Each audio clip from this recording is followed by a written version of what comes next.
Olá, boa tarde para todos. Mais uma vez, reiniciamos aqui os trabalhos no Simpósio de Recursos Humanos, primeiro Simpósio de Recursos Humanos da Unifase, em parceria com a Associação Brasileira de Recursos Humanos do Rio de Janeiro. Eu quero agradecer a presença de todos e dizer que essa tarde tem tudo para ser uma tarde divertidíssima, com compartilhamentos incríveis com essas duas convidadas que nós reservamos para a nossa tarde. O assunto de hoje, o assunto de agora, dessa nossa webinar, diz respeito à saúde mental do trabalhador em tempos de crise. Como vocês sabem, nós estamos articulando esse simpósio para discutir a questão da pandemia e os seus impactos na ação de recursos humanos e do mundo do trabalho. Gente, o estresse vivenciado pelas pessoas nesses tempos de crise vem ocasionando fatores como a própria pandemia, né, que é um fator de estresse, a questão do aumento da mortalidade, né, e a gente tendo notícias diárias dessa mortalidade. A gente tem a crise econômica, né, que se consolidou a partir da circunstância da pandemia. Enfim, todos esses eventos levaram as pessoas a um processo de estresse contínuo. E esse estresse contínuo tem sido caracterizado pela mudança de humor, pela tristeza, pela ansiedade, pela apatia, muitas vezes o descontentamento frente a essa realidade que é desagradável para todo mundo, um pouco de desesperança, irritabilidade, enfim, uma série de sintomas que sinalizam algum tipo de sofrimento psíquico. Segundo a OMS, divulgado agora no último dia 14 de maio, estudos preveem que a próxima crise, a próxima pandemia, será de saúde mental, né? E que vai afetar, em especial, crianças, jovens e idosos. Segundo a Agência da Saúde da ONU, o assunto merece um foco, um olhar com mais atenção, tanto de governos como de organizações. Só no Brasil, em 2017, segundo o levantamento da Secretaria do Ministério do Trabalho e da Previdência, transtornos mentais já representavam a terceira maior causa de incapacidade para o trabalho, correspondendo a cerca de 9% das concessões de auxílio-doença e aposentadorias por invalidez. E incrível que, apesar de todas essas evidências, são raras as organizações que mantêm um programa de saúde psicológica e emocional para os seus profissionais. Então, a pergunta que não quer calar é como as organizações podem promover políticas de qualidade de vida no trabalho para minimizar o avanço dos transtornos mentais e o sofrimento psíquico. Como todo esse cenário da pandemia vai afetar, ou já está afetando, a saúde mental das pessoas. Para conversar com a gente sobre assuntos, nós convidamos a professora, doutora Ana Cristina Limonge, ou Cris Limonge, como ela gosta de ser chamada, coordenadora da Instituto de Administração FIA, professora titular sênior da Faculdade de Economia, Administração e Contabilidade da Universidade de São Paulo, a USP, pró-reitora entre 2016 e 2018 da USP, participante da CPCL, da Harvard Business School, Universidade Eduardo Mondlane, de Moçambique, Universidade Del Valle, da Colômbia, Rede Ibero-Americana de Psicologia Organizacional do Trabalho, membro fundadora do Fórum Lusófono de Gestão, em Portugal, e tem as linhas de pesquisa de gestão de pessoas e qualidade de vida. Membro da Academia Paulista de Psicologia, Academia Brasileira de Qualidade de Vida no Trabalho e uma das fundadoras da Associação Brasileira de Qualidade de Vida e presidente da Associação Brasileira de Medicina Psicossomática. Ui! E fundadora do Núcleo de Gestão da Qualidade de Vida no Trabalho. Temos também, não menos importante, não menos relevante, professora Virgínia Ferreira, professora mestre Virgínia Ferreira, psicanalista, doutoranda em educação, mestre em psicologia social, especialista em psicologia clínica e especialista em filosofia, Ética, membro da Sociedade Brasileira de Bioética e da Associação Brasileira de Ensino Médio. Atua como professora do curso de Psicologia e coordenadora do curso de especialização em Psicologia Clínica, com ênfase nas perspectivas breves da Unifase. Muito obrigada a participação dessas duas ilustres convidadas e eu peço agora, então, que Virgínia inicie o bate-papo conosco diante desse cenário que a gente trouxe à tona. Ok. Boa tarde a todos.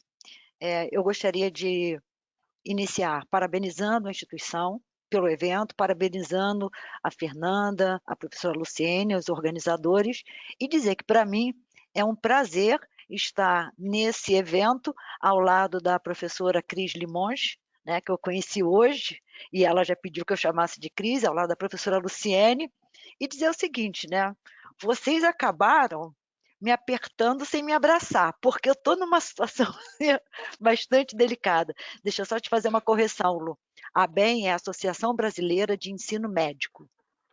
Sim. De ensino de medicina, tá? Bem, médico, desculpa, médico. Não, mas só para que as pessoas saibam.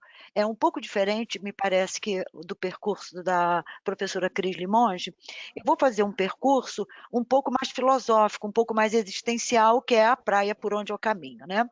A primeira coisa que eu gostaria de chamar a atenção é a seguinte: o simpósio de RH, conexões em RH, ótimo. Mas o tema é saúde mental do trabalhador em tempos de crise. A minha pergunta é: por que do recorte?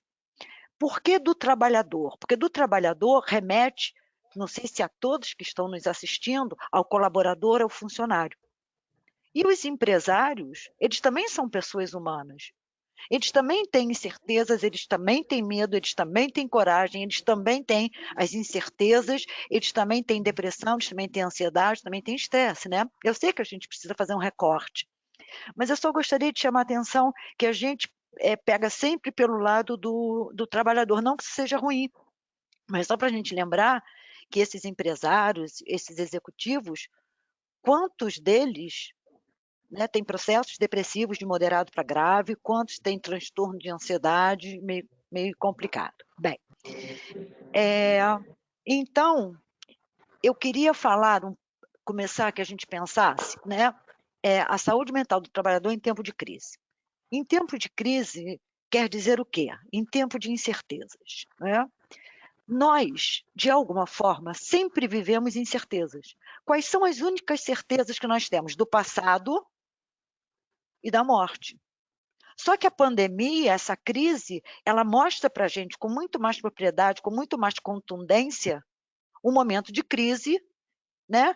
Mostra para a gente com contundência as nossas incertezas, os nossos medos, porque na realidade nós não temos certeza, né? Eu sei que pode parecer assim trágico, mas o que que nos garante, por exemplo, que eu não vou dizer que eu vá morrer, mas que a minha internet não vai cair, eu vou ficar sem luz aqui na minha casa. Eu não tenho certeza.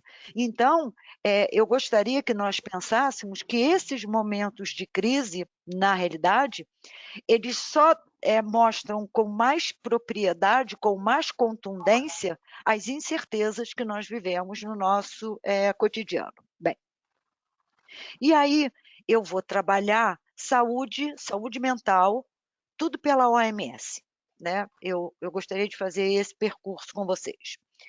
Então, quando nós falamos de saúde, vai abarcar saúde mental, né? Saúde, o conceito de saúde, esse construto que é inter e multidisciplinar, vai abarcar o conceito de saúde mental. Bem, OMS 1947. O que é saúde? Aspas, porque eu vou ler textualmente. Estado de completo bem-estar. Aí, vamos parar aqui. O que é bem-estar? Bem-estar é um estado possível dentro da realidade? O que é a realidade? A realidade é uma trama de limites, em que nós fazemos barganhas psíquicas para nos sentirmos bem dentro dessas possibilidades. É isso que nós fazemos. Então, é aquilo que eu sempre digo, né? A minha maior, onde eu acho que eu sou paradoxal, é ser carnívora e defender a causa animal. Eu não sei, mas um dia eu ainda resolvo isso. Então, se eu gostaria de ir para uma churrascaria comer uma carne e não posso, eu digo assim, não, mas daqui a pouco eu vou fazer um omelete de salaminho que fica uma delícia. Isso é barganha psíquica. Porque a realidade, ela é isso, né? Ela é uma trama de limites, mas não quer dizer que eu não possa fazer o meu melhor dentro desses limites. Ou seja, o ideal é uma ficção, né? Bem, então, vamos continuar. Estado de completo bem-estar físico, mental e social. E não apenas a ausência de doença ou enfermidade. Então, na realidade, quando se fala nesse estado completo de bem-estar, tem aí depois a noção de saúde ampliada, que vai levar em conta o lado espiritual, o lado ambiental, enfim, mas ficando com essa de 1947, eu me pergunto, dentro dessa proposta da Organização Mundial de Saúde, a saúde é possível? É só uma pergunta, interrogação. Não estou dizendo que não seja, né? Bem, e aí entra em saúde mental. E aí a Organização Mundial de Saúde, se os senhores forem buscar, não deixa claro com muita propriedade o que é saúde mental. Bem, fatores que colocam em risco a saúde mental, segundo a Organização Mundial de Saúde. Rápidas mudanças sociais. Isso nós temos em função da tecnologia. Isso nós temos em função da pós-modernidade, hipermodernidade, modernidade líquida, como quisermos chamar. Eu sou baumaniana, então eu chamo de modernidade líquida, em que as mudanças acontecem muito rápido. Então, nós estamos em meio a uma era em que um dos centros de referência são essas mudanças rápidas. Então, aí nós estamos falando de uma capacidade de adaptação do sujeito. Aí eu sei que é ruim, parece antipático, mas é bem psicanalítico isso, e talvez kantiano também. É a capacidade de adaptação do sujeito, né? Porque Darwin dizia, só os mais fortes, na evolução das espécies, só os mais fortes sobreviverão. Não são aqueles mais fortes de força física, são aqueles que têm maior capacidade de adaptação. E com essas rápidas mudanças, eu pergunto, nós temos flexibilidade, plasticidade, capacidade de nos adaptarmos a tantas as mudanças? Interrogação. Bem, condições de trabalho estressantes, discriminação de gênero, exclusão social, estilo de vida não saudável, violência, violação dos direitos humanos, há e muito, né? E eu acrescentaria aqui um fator que hoje coloca muito em risco a saúde mental, mais do que a pandemia, são as fake news que vêm através da imprensa, que abrem covas, que compram caixões que falam sobre a Covid-19, porque matou, porque matou, porque matou, porque matou. Mas quantos foram curados? Quantos estão bem? Então, a imprensa hoje, eu diria, não toda a imprensa, obviamente, eu não poderia fazer isso, né, falar dessa forma, eu acho que é um fator aí. Bem, então, saúde mental, por lógica, a gente deduziria, né? É mais do que a ausência de deficiência mental, como o conceito de saúde. Não é a ausência de doença. Então, o conceito de saúde mental não é a ausência de doença mental, de deficiência mental. Aí, segundo a OMS, abram aspas, trata-se de um estado de bem-estar. Novamente vem esse bem-estar. Novamente. No qual o indivíduo realiza suas próprias habilidades, capaz de lidar com as tensões normais da vida, capaz de trabalhar de forma produtiva, isso é a OMS que diz, não sou eu, e de fazer contribuições à sua comunidade. Por quê? Porque o conceito de saúde, seja ela saúde orgânica, física, ou seja ela saúde mental, não é mais um conceito do indivíduo, é um conceito da coletividade. A saúde é um bem coletivo. A saúde mental é um bem coletivo, não é mais um bem individual. Bem, então, quando se fala em saúde mental, se fala em bem-estar, elementos fundamentais para a nossa capacidade coletiva e individual. É esse bem-estar, não é? Eu sempre digo a mesma coisa. Eu tenho 57 anos, eu clinico desde os 21. Eu frequento a Sociedade de Psicanálise, eu não tinha terminado minha faculdade. Ora, se eu clínico desde o 21, e eu frequento a Sociedade de Psicanálise, eu não tinha terminado a faculdade, eu frequento desde os 19, 20 anos. O que eu vejo de sofrimento psíquico, o que eu vejo de mal-estar, o que eu vejo de descontentamento, é muito maior nos últimos 10 anos ou nos últimos 5 anos para cá do que era antes. Bem, e aí, eu acho que a Cris Limonde vai falar melhor sobre isso.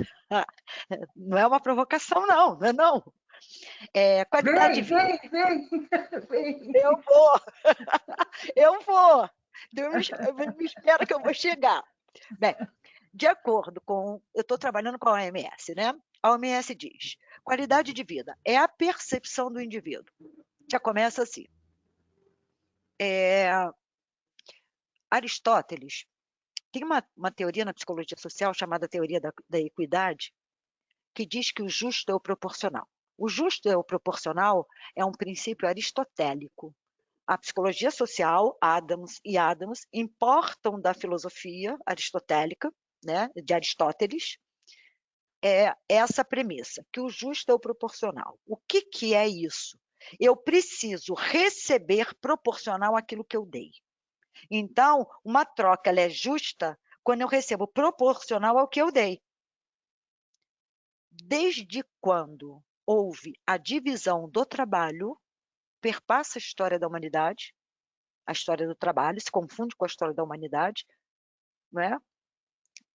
Essa divisão do trabalho nunca foi, né? Nunca tem uma relação boa, uma relação saudável, uma relação alegre entre o proprietário, né, o executivo, o empresário e seus funcionários. Nós sempre achamos que nós damos mais do que aquilo que nós recebemos. E muitas vezes o empresário acha que ele paga melhor do que os funcionários merecem. Por quê? Porque apesar de você poder mensurar salário a partir do mercado, é uma questão de percepção, é isso que eu gostaria de chamar a atenção. Então, eu tendo a maximizar aquilo que eu dou e a minimizar aquilo que eu recebo. Então, como é que a gente pode aí pensar em qualidade de vida se é a partir da percepção do sujeito? Aristóteles coloca isso. Aristóteles já fala, né, nos sentidos, na importância da percepção. Então, a relação é justa ou não a partir da minha percepção, a partir dos envolvidos. Então, eu digo que fica muito difícil nós entendermos uma relação como justa. A mãe sempre acha que dá mais carinho para o filho do que o filho dá para ela. A mulher sempre acha que dá mais carinho para o marido ou atenção do que o marido dá para ela. A gente sempre acha que... Por quê? Porque nós tendemos a maximizar aquilo que nós damos e a minimizar aquilo que nós recebemos. Então, se a qualidade de vida é a partir da percepção do indivíduo, de sua inserção na vida, no contexto da cultura, no sistema de valores nos quais ele vive, em relação aos seus objetivos, expectativas e preocupações, como é que fica isso? Tá, já vou encerrar. Então, quando, Limões, na qualidade de vida no trabalho, né, leva-se em conta 3 elementos: ambiente profissional, né, nível de saúde dos funcionários e estilo de vida deles, além do clima, e se tudo parte da percepção, eu pergunto, né, nós não estaríamos aqui debruçados numa ficção? O Estado brasileiro não existe, o que existe são governos. Saúde não existe, o que existe é a busca da saúde. Ética, nós não somos éticos, porque na filosofia não tem você é 80% ético e 20% não ético. Ou nós somos ou nós não somos. Então, eu diria que saúde mental, qualidade de vida no trabalho, são ficções que nós devemos, eu pelo menos penso, perseguir, não importa de que lado estejamos, se nós somos funcionários ou se nós somos empresários, nós precisamos perseguir para poder tentarmos alcançar, né, cada vez mais um pouco, porque alcançar esse bem-estar não dá. E como diria Nelson Rodrigues, a unanimidade é burra, né? Então, o que a gente tem aí? Fica difícil. Para terminar, a minha fala, eu gostaria só de ler aqui, é 1 minuto mesmo, eu até publiquei no Instagram. Isso não é meu não, tá, gente? Vê se vocês enxergam, que eu estou botando aqui, enxerga? Bem, um pássaro sentado em uma árvore nunca tem medo de que o galho quebre, porque a sua confiança não está no galho, mas nas suas próprias asas. Eu digo, né, que essa crise coloca à prova a confiança que nós temos em nós mesmos. Então, a qualidade de vida depende da empresa, depende, mas depende também muito de cada um de nós. É uma ficção, mas que a gente tem que perseguir. Muito obrigada. Aí, espero que eu tenha falado aí dentro do tempo previsto, né? Muito obrigada. Virgínia, você sabe que a gente, sempre que te ouve, né? E você, nesse momento, tem sido muito requisitada aqui no nosso universo, na nossa instituição, a gente sente um reconforto, né? É muito interessante. Às vezes, você fala às vezes coisas que a princípio parecem duras de ouvir, mas no final você sempre termina com uma doçura e com aquela esperança lá que começa nebulosa, mas aí você vai mostrando ela assim lentamente, a gente enxerga uma esperança no fim do túnel. Então, Que essa sua ótimo, fico feliz. capacidade de levar a gente ao fundo do poço, mas se preocupar em retirar rapidamente, é fantástica. Eu admiro muito. Por que você faz isso? Você faz a gente dar aquele mergulhão de, meu Deus, afundei. Mas aí você vem resgatando a gente lentamente, aí a gente tem... Sai da sua fala assim, ufa, mas eu posso. Ufa, mas está na minha mão. Você devolve, pode, né? Né? Então é Ótimo, bacana. obrigada. Por isso é que a gente não podia perder essa fala aqui de jeito nenhum nesse evento, viu? Obrigada. Obrigada. Beijos para E agora vamos à segunda fala, né? Depois da sua quase provocação, Virgínia, ela está lá, ela preparou-se, né? E eu passo a palavra para a nossa querida Cris Limões. É com você, querida. Obrigada. Você me diz na hora que você queira que eu abra a sua apresentação, tá? Tá bem. Antes da gente abrir a apresentação, eu queria agradecer o convite, dizer da minha alegria de estar do lado da Luciene, a minha orientanda de doutorado, querida, e o prazer de ouvir a professora Virgínia Ferreira, que realmente não vai dar para brigar com você. Você vai ver como a gente é super, não vou dizer complementar, que seria monótono, mas há uma integração entre essas falas, embora as perspectivas sejam diferentes, né? Então, eu também agradeço a sua fala, acho que ela faz exatamente isso que a professora Luciene relatou. Ela te dá um impacto, ó, né? Tem luz no fundo do túnel, acorda que você está vivo, cara, oh, bom dia! A vida continua, né? Então, acho que isso é muito gostoso. A gente está longe, mas está perto, né? Isso é a coisa mais bonita. Né? Então, vamos lá, Lu. Eu trouxe algumas imagens, alguns relatos, e vocês vão ver como elas são bastante alinhadas às questões do grande desafio que é entender saúde mental do trabalhador em tempos de crise. Né? Primeiro esforço que eu fiz, falei, bom, se fala tanto em saúde mental, mas na prática, pode ser o próximo, Lu, por favor. Na prática, a gente está falando, está ali embutido a questão do transtorno mental. Eu não sei se está aparecendo direitinho para todo mundo. Essa primeira imagem, dá uma voltadinha, Lu, por favor. É uma imagem do Sesc Vila Mariana, que é um espaço lindo, maravilhoso e está fechado. Né? Então, o esforço de ressignificar, ele é muito forte. Então, quando se fala em transtorno mental, em saúde mental, o primeiro grande olhar é onde que a gente está, dentro do possível, dentro dessas tramas da nossa subjetividade com a realidade. Então, eu fiz agora, fresquinho, uma definição sobre transtorno mental. Pode passar o próximo, Lu, por favor? E aí eu trouxe como definição situações individuais de alteração no comportamento social e afetivo. Ele não vem do nada, ele é decorrente, ele tem uma combinação. Às vezes a gente diz, isso foi o gatilho, já tinha uma predisposição, sim. Mas essa decorrência envolve, então, predisposição e gatilhos, né? De fatores emocionais, neurológicos, Cada transtorno tem todo uma tipologia, uma descrição, estudos.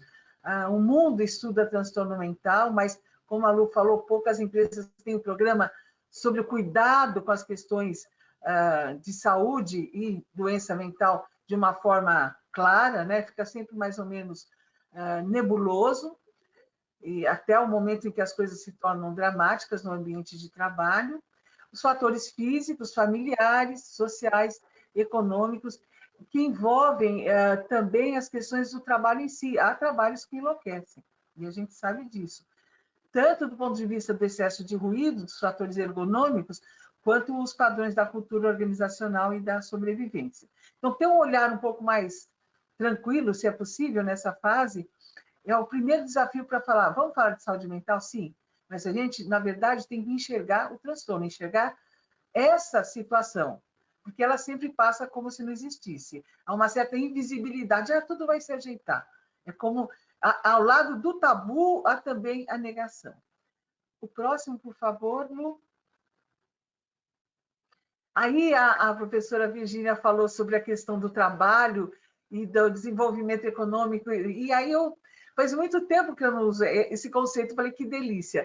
Quando que as coisas começaram, né? Essa relação homem-trabalho, empregador-empregado, eu não gosto do termo colaborador, estou trabalhando fortemente em ressignificar, acho que tem que ter claro o que é empregado, o que é empregador, o que é fornecedor, isso facilita a vida, as responsabilidades e tudo mais. Então, os três grandes marcos, né, da Revolução do Trabalho, a agrícola, os tempos em movimentos e a Revolução Tecnológica, que a gente foi lá, anos 60, foi um ano muito forte de tantas revoluções, né, de tantas mudanças culturais.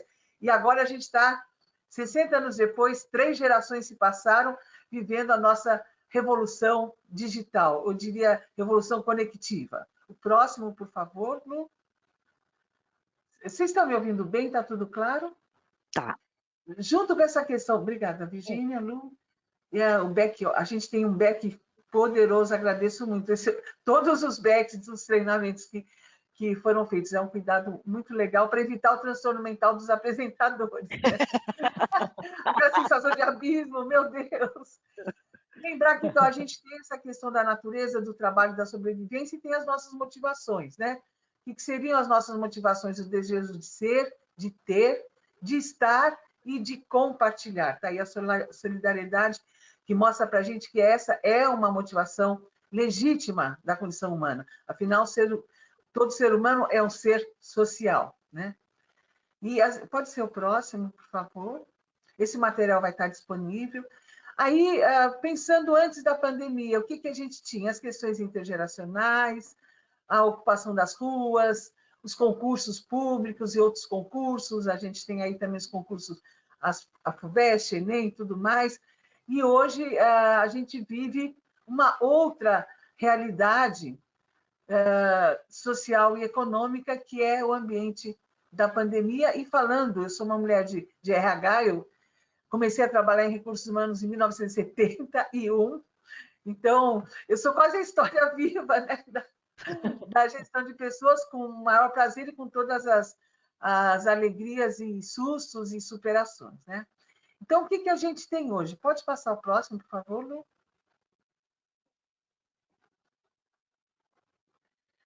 A gente tem, então, o desafio de ter um trabalho sustentável, saudável e buscar, do ponto de vista da gestão de pessoas, um conjunto de elementos na cultura organizacionais que viabilizem a integração social, um contrato de psicológico, expectativas conhecidas e alinhadas, ou não alinhadas, mas conhecidas, negociáveis, fluidas, né?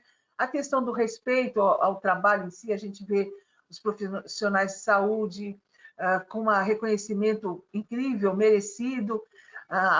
De outro lado, a gente vê a queixa dos professores, quanto estão com sobrecarga, aumentou, de um lado o profissional de saúde com a sobrecarga presencial e do outro lado os docentes, professores com a sobrecarga virtual. A gente está vivendo elementos muito novos. A pandemia foi o maior fator de mudança que se podia imaginar em termos de ambiente de trabalho. Porque qualidade de vida no trabalho, para ter a responsabilidade do empregado e do empregador. Sim, qualidade de vida é tudo, mas a gente está falando de elementos que possam ter um olhar de direito, de dever, de responsabilidade, etc. Por isso que a gente gosta de trabalhar com o termo QVT. Próximo, por favor, Lu. O que seria, então, um trabalho sadio para evitar o transtorno? Aquele que entrega socialmente, que viabiliza a ascensão econômica, que você consiga pagar as contas, não seja o trabalho escravo ou pseudo-trabalho, né? Que gera credibilidade de caráter e dá significado para a existência, né? A questão vocacional do trabalho. Próximo, Lu, por favor. E estamos cá nós em plena pandemia. Se a gente voltar na história da gestão de pessoas, a gente tem, no início da Revolução Industrial, os marcos do Tempos e Movimentos, lá em 1900, mas que no Brasil, com a entrada da substituição de importações, com a indústria automobilística e metalurgia, com os imigrantes da Europa, né, os fugidos da guerra, que conheciam muito fortemente metalurgia e outras questões produtivas, que foram rapidamente incorporados. Depois a gente tem o caminho da globalização, dos produtos que são vendidos em vários lugares do mundo, a abertura do mercado do Brasil, em 1994, e mais recentemente, a gente tem todo o esforço de unidade de negócio, de diversidade, de empreendedorismo, de inovação. E eis que chega a pandemia. Pode passar o próximo, por favor? Temos aqui, hoje, outro grande marco da vida no trabalho, que é, primeiro, aquele glamour do terceiro milênio, da tecnologia, a gente vivendo mais, o esforço. Puxa, a Previdência não está dando porque o povo está vivendo demais, redesenhar. E aí, na pandemia, vivendo isso, o que a gente vê? A exposição da nossa pobreza indecente mundial, é uma coisa assim absurda. As pessoas passando fome, a comida que era dada na escola, professores de nível primário e secundário, não preocupados se seus alunos estão estudando matemática, estão preocupados que eles estão com fome. Então, essa clareza da diferença social e econômica, ela é uma lição e um exercício importante. Que mundo é esse que a gente está vivendo? Esse glamour da tecnologia e, ao mesmo tempo, essa miséria, essa dureza da subvida humana. E aí a gente tem todo o esforço, a beleza da solidariedade e o esforço para entender o que se chama um novo futuro, um novo normal após pandemia. Pode passar o próximo, por favor, Lu? Então, aqui são alguns elementos que hoje que a gente está vivendo, em termos de questão de trabalho em si, né? São as questões da integração com outras áreas. Então, uma empresa que tem 17 mil funcionários e pontos de TI, eles conseguem se conectar e tomar decisões muito rápidas, transporte de dados. Então, essa importância da integração, sem isso, as empresas não sobreviveriam, e a criação de novos produtos e serviços, né? Então, é a questão da tecnologia da comunicação virtual, né? Tecnologia de informação e comunicação, que já sempre teve muita força em termos de dado, mas a consulta médica passou a ser autorizada virtualmente, que era um empecilho, e outras questões de decisões em nível virtual, assinaturas e tudo mais, revolucionaram o mundo de diversas ocupações e dos ambientes de trabalho, né? O home office versus a atividade presencial. O profissional da saúde, os motoristas, a matéria que os motoristas não entram como profissional de saúde e não estão protegidos, né? As pessoas que fazem a higiene, né? Os faxineiros. Aí também a gente vê como o serviço de casa é pesado, né? A falta que faz, uma boa faxineira e tudo mais. E a sobrecarga do trabalho em casa, home office, ou varanda office, ou garden office. É muito legal. A casa que era um lugar, um dormitório, né? Hoje ela é um abrigo. E aquela caverna de Platão, ela nunca foi tão cuidada, né? Porque também o mundo lá fora a gente não sabe como está. Estou um pouquinho preocupada com o tempo, porque eu acho que eu subestimei o tempo, mas vamos tentar fechar. Então, temos a questão da alta performance, tanto cognitiva quanto afetiva. Às vezes, em sala de aula virtual, uma palavrinha mais dura, a outra pessoa fica muito magoada. Então, tem uma outra pegada emocional no virtual, é muito delicado. A gente ainda não tem um protocolo disso, né? E as questões de solidariedade e cidadania, a manifestação sobre o assassinato do negro, como que ele chama, gente? Qual é o nome? Do nosso americano, que foi... Ele mexeu o mundo, do americano negro que foi morto por um soldado, por um policial branco. Mexeu com todo mundo. E agora as coisas que aconteciam de execução na nossa realidade brasileira começam a ter mais status, né? Próximo, por favor. Bem, e o que se espera, então, na pós-pandemia? O novo normal? O balanço entre ganhos e perdas, que a gente não sabe, a quarentena virou novena, né? Redesenho de carreiras e salários, mudou a forma de contrato, o fortalecimento da questão do profissionalismo. Você tem que entregar o que foi tratado, porque senão isso causa um grande problema.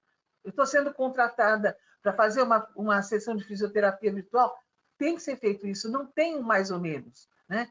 A especificidade da entrega ela ficou muito mais visível e mais precisa, o que eu acho que isso é bom, né? As novas demandas de treinamento e desenvolvimento e a prioridade para a economia solidária, que é a menina dos olhos do doutoramento da minha querida professora Luciene. Próximo, por favor. Bom, e aí, apesar de tudo, estamos assim, um burro de sobrecarga. E a ideia não dá para tirar de qualquer jeito, tem que montar um andaime e desmontando devagarzinho. Próximo. O meu tempo eu acho que está curtinho. Aqui, pessoal, é para vocês passarem vontade. É uma lista de distress. O distress é o estresse negativo. O estresse é parte da vida, de Stress of Life, que foi na mesma conjunto de estudos da Organização Mundial de Saúde, que é aquela extensão dos estudos da psiquiatria social, que trouxe, peraí, a pessoa não está doente à toa, ela está num contexto, adoece para alguém, com alguém, numa determinada situação, e o inverso é positivo. Olha, se a pessoa que está doente tem quem cuide, tem suporte, ela vai adoecer menos, ou ela vai sarar, ela vai superar, né? Então, aqui são alguns elementos de estresse que envolvem hipocondria, síndrome do lazer, tecnoestresse e outros mais, que mostram que as coisas estão em atrito. E o eustresse, que é uma lista também interessante que vocês vão poder ver depois com mais calma, que é a condição positiva do nossa condição de adaptação à vida, que é o eustresse. Vê o coping, o flow, que está em alta, que é esse fluir, né? As questões de resiliência, o happiness. Então, seriam os processos de adaptação em que você supera e se cresce e se desenvolve. Próximo, Lu, por favor. E aí temos a definição de qualidade de vida que eu fiz há umas 2 semanas, professora Virgínia. Eu não pus percepção porque eu acho que percepção não dá conta, embora seja a definição. Porque você pensa nesses ambientes de pobreza e outros ambientes mais. Eu sou moçambicanense de coração, vou lá desde 2006, tenho alunos, amigos, é um país que eu amo. Aqui também a gente tem ambientes de pobreza, mas a alegria que está no rosto, você fala, então tem qualidade de vida? Não, não. Falta coisa, então você tem. Então, estou definindo a qualidade de vida como a capacidade de perceber e de construir fatos e soluções e ambientes de bem-estar e enfrentamento do mal-estar. Não adianta só falar de bem-estar, tem que falar do mal-estar, né? Elas estão juntos. E aí envolve as questões de sustentabilidade, ergonomia e as dimensões BPSO, que eu vou reforçar no finalzinho, que é a agenda BPSO. Próximo. Por favor, Lu, quantos minutos eu tenho? Já acabou? 3? Tá bom, vai dar, vai dar. Então, quais seriam esses marcadores BPSO? Então, você pode subir um pouquinho mais, isso. O biológico seriam hábitos saudáveis, o psicológico, autoestima e reconhecimento, o social, educação e consumo, educação formal, circulação, e organizacional, ergonomia e clima organizacional. Pode passar o próximo, professora? Eu estou me sentindo no auditório aqui, Lu. E o que é, então, O que seria uma atitude favorável em relação à questão dos transtornos? Tanto para prevenção, proteção, reparação, que seja um equilíbrio entre essas dimensões biológica, social e organizacional. O que significa isso? Pensem quando você quer projetar alguma coisa em que você possa administrar melhor a sua condição de vida, né? O Dejur fala, olha, qualidade de vida, para mim, são as condições de vida. E a gente tem o Berger, construção social da realidade. Sim, existe a evidência empírica, mas há elementos em que você vai interferir nisso. A nossa sociedade líquida, os relacionamentos líquidos do Bauman. Então, a ideia é, cuide do biológico, cuide do psicológico, do social e do organizacional. Pelo menos 2 fatores. Procure um equilíbrio. O que significa isso? Não adianta você estar sarado, fez sua atividade física na varanda, correu e tal, mas você está dormindo mal, ou você não está se relacionando bem, ou está sofrendo violência e outras questões, ou está perdendo a oportunidade de fazer um curso, de estudar, de participar dos webinários. Né? Então, essa coisa cognitiva aqui no virtual ela é muito potente. Próximo, por favor. Então, aqui está uma proposta de uma agenda que privilegia ou descreve os sinais de como você vai cuidar do seu biológico, e aqui a palavrinha do biológico é seja exigente com seus hábitos saudáveis, né? O psicológico, buscar o autoconhecimento e buscar ser amado. Esse negócio de dizer, pode falar mal de mim que eu não ligo? Dói, né? De vez em quando vale, mas é melhor não. O social é a questão do convívio e do consumo. O organizacional é a ideia de que, olha, veja o que é o seu trabalho, a qualidade do seu contrato, quais são as entregas e como que você vai atuar, tanto como empregador quanto como empregado. Então, e hoje você tem essas figuras que são os fornecedores, que são os empregadores, os empregados PJ, é uma outra figura.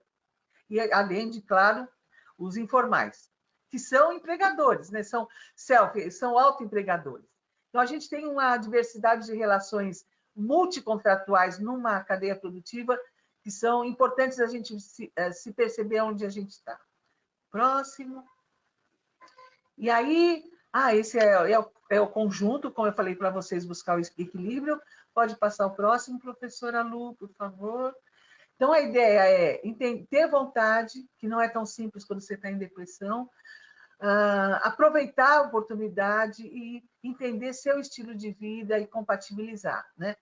Evitar sobrecarga de trabalho, a gente está fazendo um estudo bem forte sobre sobrecarga de trabalho virtual, garantir ética. A ética garante sustentabilidade e perenidade. Você faz uma coisa correta hoje, vai durar para a tua vida inteira. Você não precisa ficar explicando muita coisa. Claro, errar é humano, mas a gente tem que buscar os princípios éticos, né? Lembrar da integração com a família, isso nunca foi tão claro. Eu lembro de uma matéria de uma jornalista e o filhinho não queria atrapalhar a mãe e parecia só o topetinho dele na tela da TV. Eu falei, gente, que delícia. Próximo. Alguns fatores de proteção de gestão, falando em RH na veia. A identidade na diversidade, cada diversidade, né? Essa diversidade vale para todos. Não, tem raça, gênero, profissão, tudo, tudo. Tem que diferenciar, não é um pacote único. Então, essa diferenciação, ela que vai dar riqueza e qualidade na cultura e no trabalho. A liderança autêntica, que envolve respeito, conhecimento, princípios éticos, aí está o compliance fortalecendo essa questão das regras, responsabilidade civil e criminal, etc. Fácil falar, difícil fazer, quando você vê problemas de assédio e tudo mais, né? Felicidade e alegria, né? Tá aí os doutores da alegria e outros estudos, o Felicidade com o Eduardo Janetti, como mostram que são parte da nossa vida. A gente pode, a gente deve, a gente tem o direito de ser feliz e ser alegre. A autorrealização, se não está dando para se realizar no que faz, busca outras fontes de autorrealização. E o reconhecimento da sociedade. E eu acho que esse é o último. Então, pessoal, falar de transtorno mental, de doença mental, de saúde mental no trabalho, é um mundo. Tem aí uma pequena bibliografia, ela é importantíssima, ela é a nossa própria condição de vida. Então, essa relação saúde e doença, volta um pouquinho, Lu, por favor. Essa frase é de um psicanalista, o Geraldo Caldeira, que foi presidente da ABMP. Eu estou ligada à Associação Brasileira de Medicina Psicossomática desde os anos 80, uma dívida imensa com o que eu aprendo lá, sempre. Então, saúde é o silêncio dos órgãos, e adoecer é o grito dos órgãos no silêncio do sujeito. Então, às vezes, adoecer é a condição de vida possível, e é a oportunidade de transformação, de superação, de aprendizado. Então, a minha fala é essa. Desculpa ter invadido uns minutos. Eu acho que eu invadi, né? Ou não? 1 minuto, 2? Ah, tá bom. Olha, é isso. Olha, vocês duas, de Eu posso fato. depois falar? É rapidinho sobre a fala da professora Cris Limonge. Por favor, Virgínia, por favor. Tá. Bem, muito obrigado, né? Aprendi bastante. Acho que você tem uma forma bastante alegre e leve de passar o conteúdo, e isso eu priorizo. Eu acho que o conteúdo, o conhecimento, não é preciso ser passado de uma forma séria, né? Não, eu gosto dessa forma leve, assim, de passar o conteúdo. Eu acho que isso facilita muito e prende muito a atenção.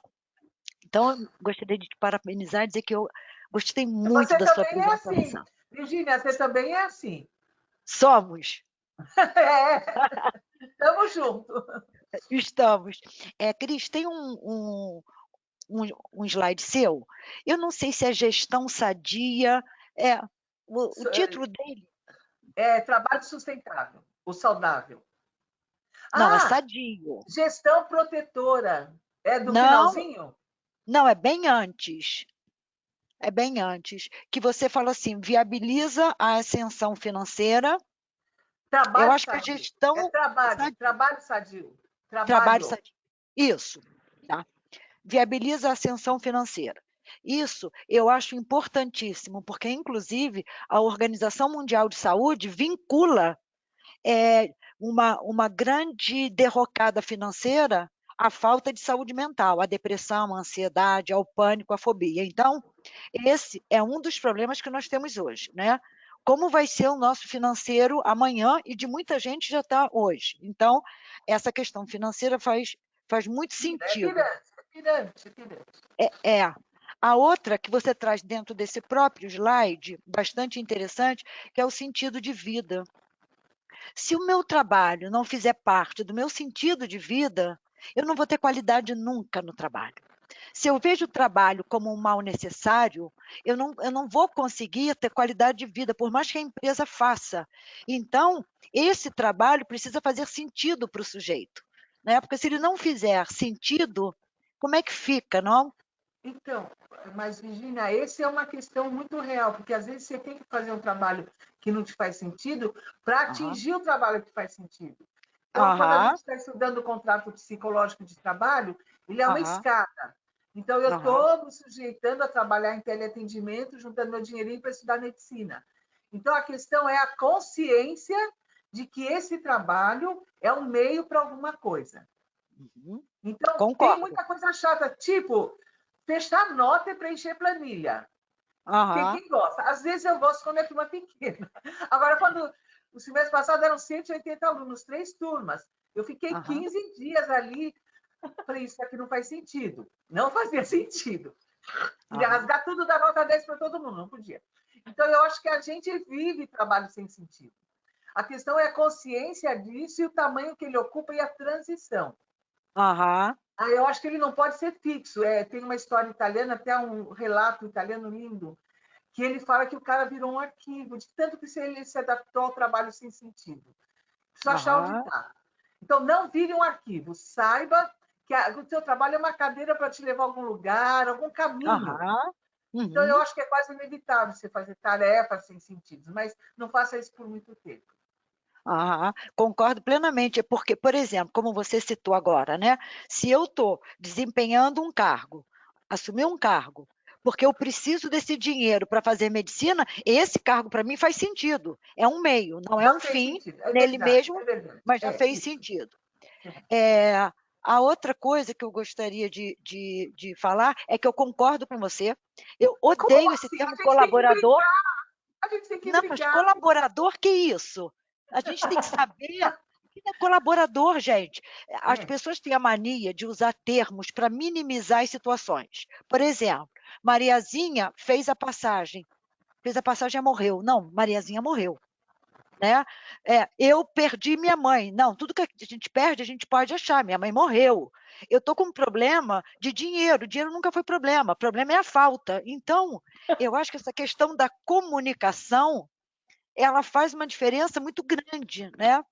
E ela gera efeitos internos que depois você não dá conta. Como o colaborador é mandado embora, então como? Se o colaborador precisa demitido?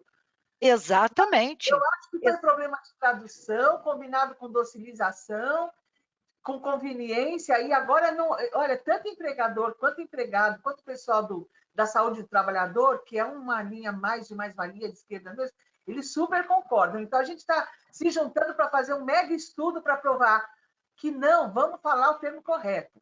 Aham.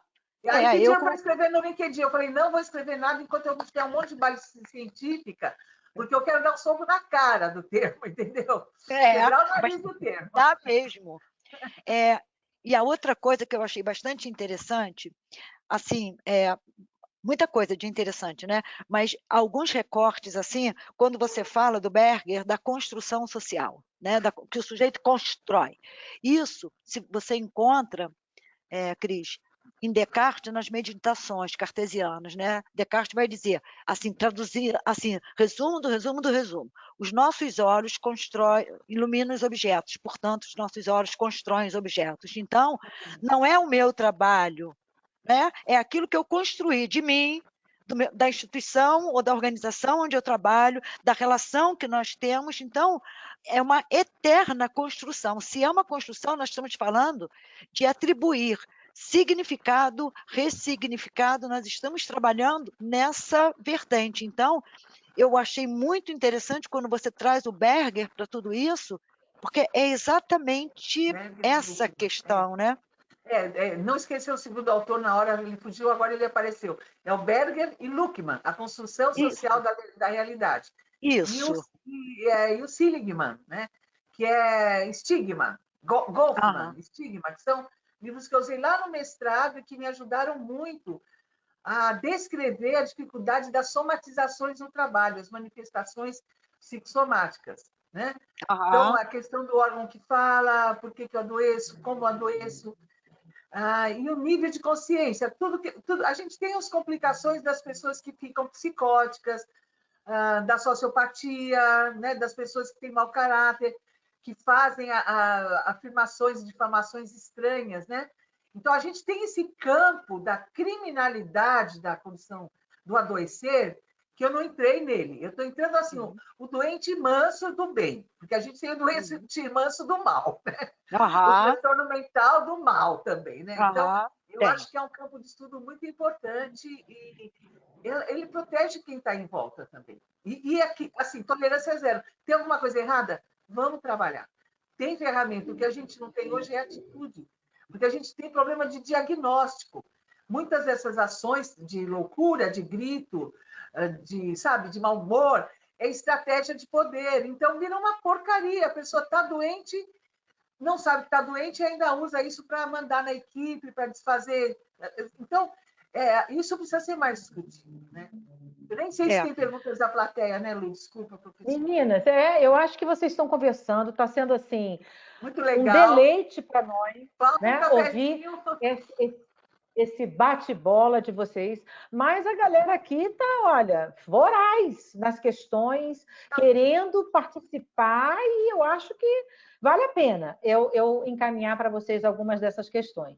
Primeiro, eu queria dizer para vocês muito obrigada, né? Nós todos aqui realmente estamos nos deliciando com tanto conhecimento junto reunido.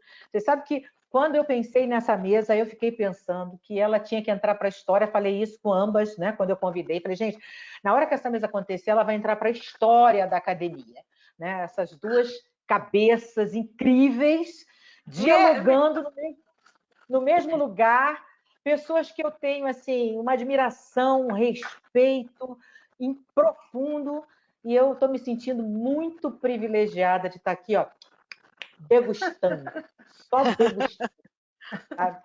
Mas a verdade é a seguinte, vocês nos trouxeram várias provocações, né? E o pessoal aqui que está acompanhando, eu quero dizer para vocês que nós estamos nesse momento com quase 250 pessoas assistindo online essa mesa, né? Essas pessoas estão aqui desde o início, então isso tem deixado a gente muito feliz de ver a constância das pessoas na mesa. Mas temos aqui algumas questões que eu acho bem legais para vocês continuarem esse bate-papo. Eu vou reunir aqui algumas ideias que eu já captei das perguntas que foram colocadas. Uma questão que está sendo colocada, nós temos uma colega aqui, né, da nossa escola, da nossa instituição, a Bortolini, a professora Maria Regina Bortolini, está fazendo duas questões que eu acho muito pertinentes para a discussão agora. Uma questão que ela colocou é a questão de toda essa pandemia e de toda essa circunstância, não só ela, mas outras pessoas fizeram essa mesma pergunta nessa mesma direção. Todas essas alterações, essas transformações que a pandemia e o que foi ocasionado por ela, como ficar isolado, trabalhar de forma diferenciada nessa sistemática do uso intenso da tecnologia mediando o trabalho e a gente dentro de casa tendo que compatibilizar, né, a dimensão profissional da nossa vida com a dimensão doméstica da nossa vida, privada da nossa vida. Como é que vocês acham que todo esse trabalho de ressignificação que nós teremos que fazer sobre o papel do trabalho nas nossas vidas e o modo como a gente vai continuar operando esse trabalho, como é que isso pode afetar a nossa sanidade? Essa é a pergunta que está aqui colocada, não só da professora Regina Bortolini, mas de outros participantes. A necessidade de ter que ressignificar o trabalho já não vai ser para a gente, talvez, um fator de estresse ou de transtorno mental? Bom, eu vou estar na ponta da língua. Vai ser ótimo. Vai ser ótimo, porque a gente vai ver que as coisas mudam e que a gente tem o empoderamento e deve usar esse empoderamento de escolha. E para isso a gente tem que se qualificar. Então, aproveite para mudar agora para aquilo que você quer e gosta de fazer. Aproveite. Porque os limites estão frágeis, estão líquidos, nunca estiveram tão líquidos. Então, eu acho que essa é a parte de tudo de bom. Sim, vai ser muito melhor. Não vai ser um pouco melhor. O triste são as mortes. E mortes por questão de pobreza. Isso eu acho que é uma coisa que me derruba. Mas sobre o trabalho em si, vai mostrar que esse negócio de cadeira, de mesa, de salto alto e tal, é frescura. Você tem que ter foco na entrega, na pessoa, no cuidado, na sobrevivência. Eu gostaria de dar uma palavrinha.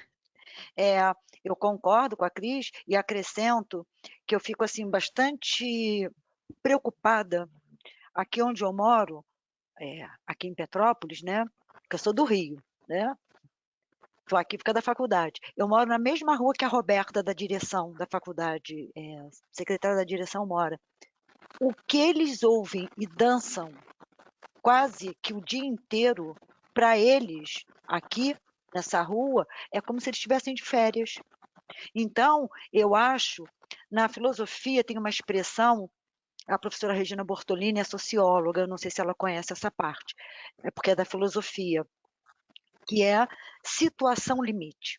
É uma expressão, né? Situação limite. O que é situação limite? Não é exatamente a situação, é como a pessoa vive a situação. E se ela sobrevive à situação, ela sai dela diferente. Então, muita gente está vivendo essa situação como situação limite. Aí nós sairemos diferentes. Sairemos melhor, conseguindo ressignificar, vendo a vida a partir de outra perspectiva, atribuindo mais sentido. Agora, há outras pessoas que vão sair da mesma forma que entraram.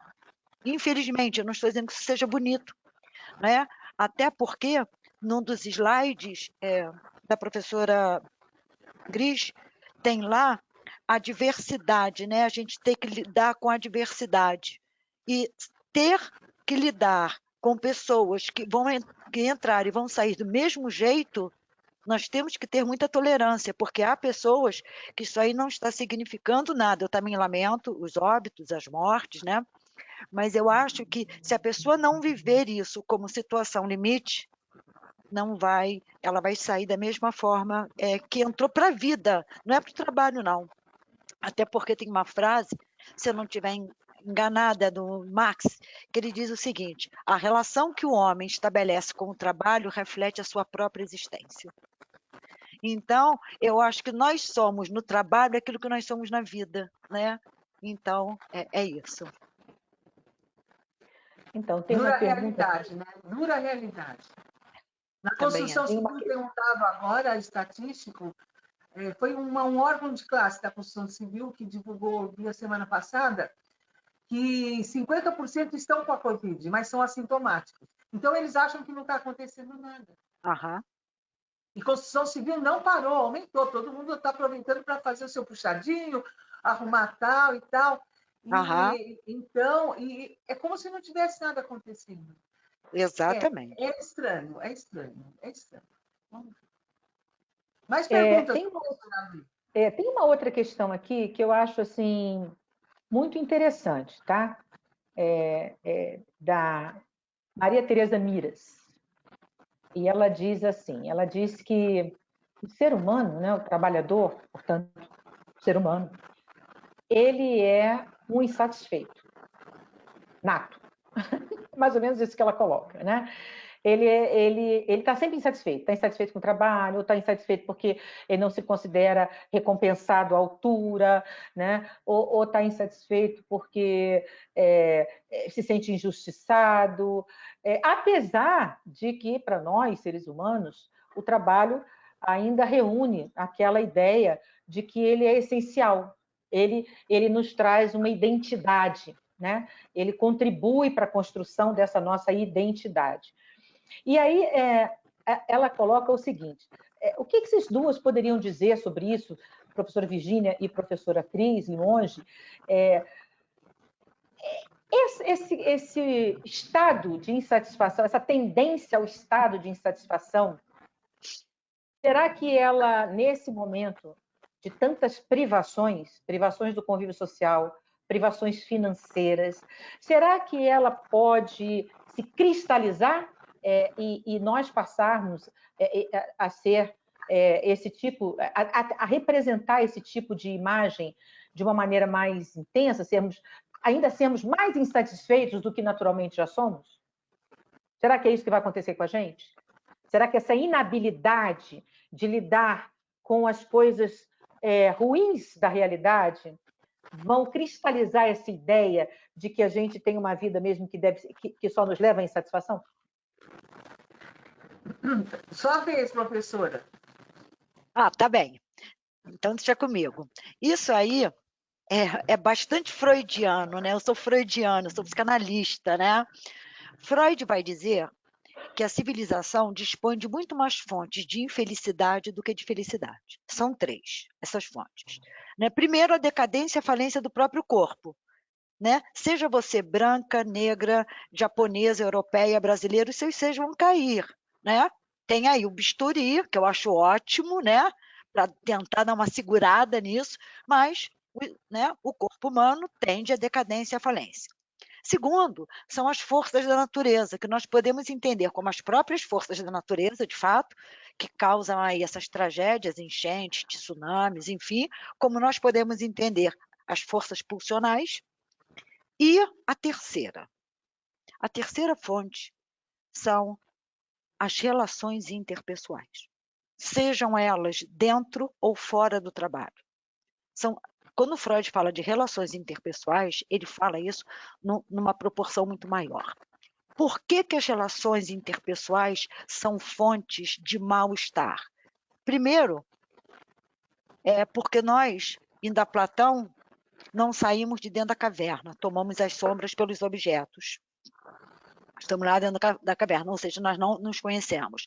Então, se eu não me conheço, eu não sei o que eu quero do outro. Segundo, muitas vezes eu peço do outro aquilo que o outro não tem para me dar. Terceiro, a forma que eu me comunico, que é péssima. Então, eu digo que nós nos colocamos diante do outro, muitas vezes. O que causa sofrimento? As pessoas dizem, eu criei essa metáfora. É a mesma coisa que você sentar diante de uma pata, esperando que ela dê leite. Você nem vai tomar o leite, porque quem, né, produz o leite é a vaca, nem vai saborear o ovo da pata. E ainda vai causar mal-estar na pata, porque você está ali querendo que ela dê leite. Então, quando nós nos postamos diante do outro, esperando do outro, aí seja o outro o meu líder, seja o outro minha esposa ou meu marido, seja o outro um professor, um aluno, eu estou falando de forma ampla, eu espero que ele me dê aquilo, ou que ele não tem para me dar, ou que ele tem e não quer me dar, que é um direito dele. Eu é que estou errada, tá ali pedindo. Então, muitas vezes, aí eu digo que é o seguinte, isso eu ensino para os meus alunos em sala de aula, eu nunca trabalhei em RH, eu sempre prestei serviço, mas nunca trabalhei em RH. Eu sempre digo, nós, fora da organização, trabalhamos com o possível. Por que dentro da organização nós esperamos que ela nos dê o ideal? Se você não tem o ideal em casa, você não tem o ideal na rua, mas você acha, não estou dizendo que a organização não deva proporcionar o melhor ao funcionário, não, não é isso. Mas nós muitas vezes nos queixamos que a organização não nos dá aquilo que ela não tem e nem prometeu. Então, eu acho que a fonte de insatisfação é uma fonte de insatisfação com as relações humanas, com a própria existência. O que eu quero que a organização me dê? É próprio dela me dar? Não é? Até para que eu possa esperar aquilo que o outro tem para me dar, né? Então, se eu não sei o que eu quero, eu fico pedindo coisas que eu, né, nem sei se eu quero, ou eu peço aquilo que a organização não tem para me dar. Ponto. Aí eu vou ser uma eterna espalha-moitinha, né? Tem um grupo, aí você chega, aquele grupo, um vai ao banheiro, outro vai buscar uma bebida, outro vai falar com um amigo. Você vai para outro grupo, cada um sai para um lado. Por quê? Porque ninguém te suporta. Essa é a realidade. Então, nós temos que saber o que cada um tem para nos dar, mas para isso, primeiro eu tenho que saber qual é a minha carência, o que é que eu preciso e ir buscar nos ambientes adequados. Então, nossa, Bárbara, Virginia, o que a professora, que foi a pessoa que perguntou sobre a questão do eterno insatisfeito? Maria Tereza? Tereza. Maria Tereza. Então, eu acho que tem um termo que é esse lado da natureza humana de estar insatisfeito, mas tem um lado de querer viver. Então, estar motivado para alguma ação. Essa ação, ela pode ter essa pegada mais ácida, negativa, mas aquela história, tudo bem, vamos transformar o limão em limonada. Às vezes eu fico enjoada de tanta limonada, né? Mas a questão da insatisfação, ela pode ser uma oportunidade, que é o que a gente está vivendo agora, de transformação. Então, a insatisfação, ela não é uma insatisfação em si para o resto da vida, ela é um estágio de falta, que é quando a gente estuda a motivação, é falta de alguma coisa, você vai ter um motivo para a ação. Então, o ser humano não é um eterno insatisfeito, ele tem faltas. Essa falta é que vai gerar crescimento. Se não tiver vontade de andar, não tiver vontade de experimentar alguma coisa, ele não vai ser humano, não vai compartilhar.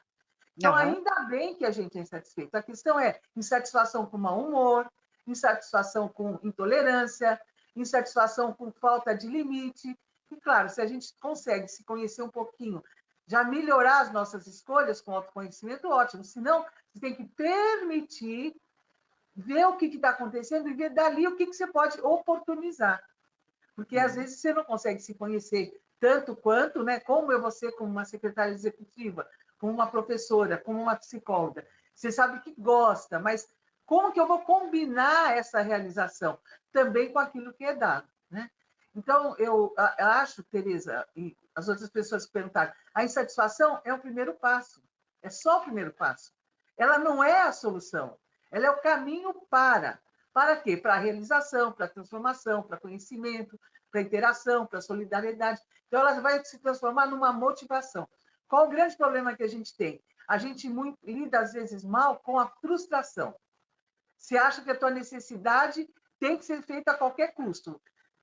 E essa impaciência, ela gera vingança, mau humor e tudo mais. Mas quando ela gera reflexão, percepção de limite, capacidade de escolha, educação, você cresce.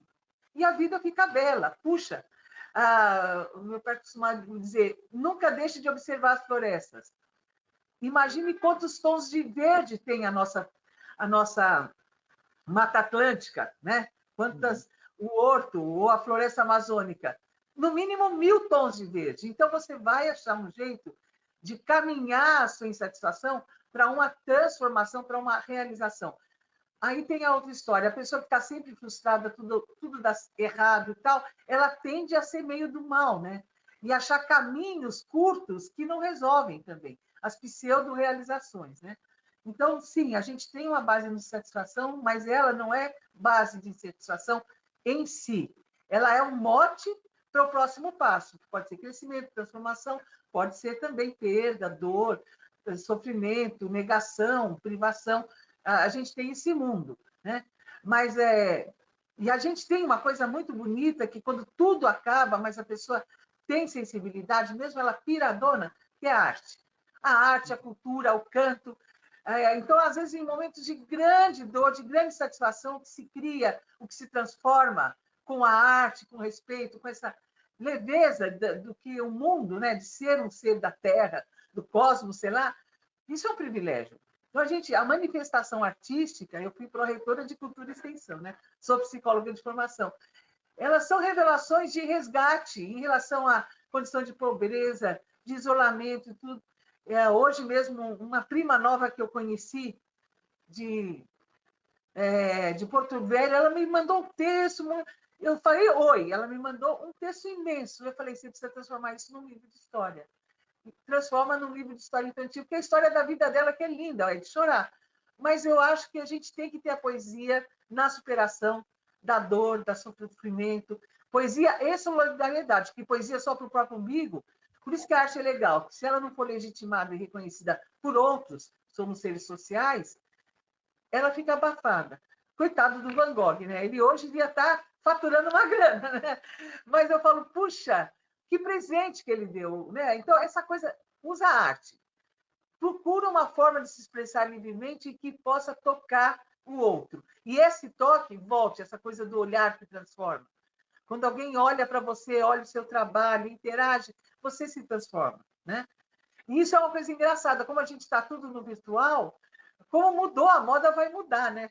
O que vai aparecer, porque é o olhar que vai transformar e vai compensar ou não a insatisfação, né? Tem várias outras coisas, a fome da pele. Então, o ser humano é muito rico e eu acho que a insatisfação é o start de alta energia para a gente crescer melhor e superar diversas situações, mesmo, por exemplo, a situação de um trabalhador que está bem virtual e está muito bem obrigado para um presencial que vai pegar trânsito, a casa vai voltar a ser dormitório e tudo mais. São perguntas que aparecem. Como fazer? Tem que fazer uma projeção. Mas, mais do que tudo, aquela palavra que a professora Virginia falou, que é a tolerância. Humildade, tolerância e educação, conhecimento. Vai ver, conhece, compartilha, conversa, né? Eu acho que a gente tem... Porque a minha fantasia diz que agora, se já nasceu hoje o homem que vai viver 150 anos, eu acho que depois da pandemia vai nascer a mulher que vai viver 200 anos, 180 para quebrar o galho.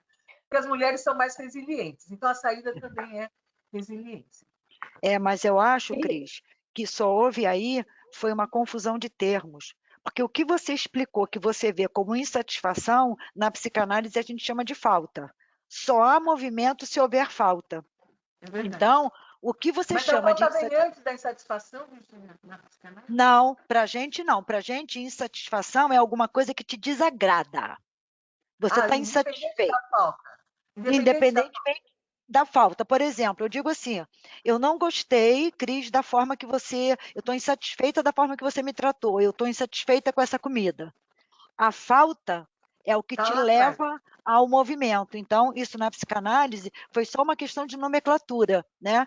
Porque Platão diz, a dona redonda não precisa de movimento, porque nada falta a ela, né? O círculo.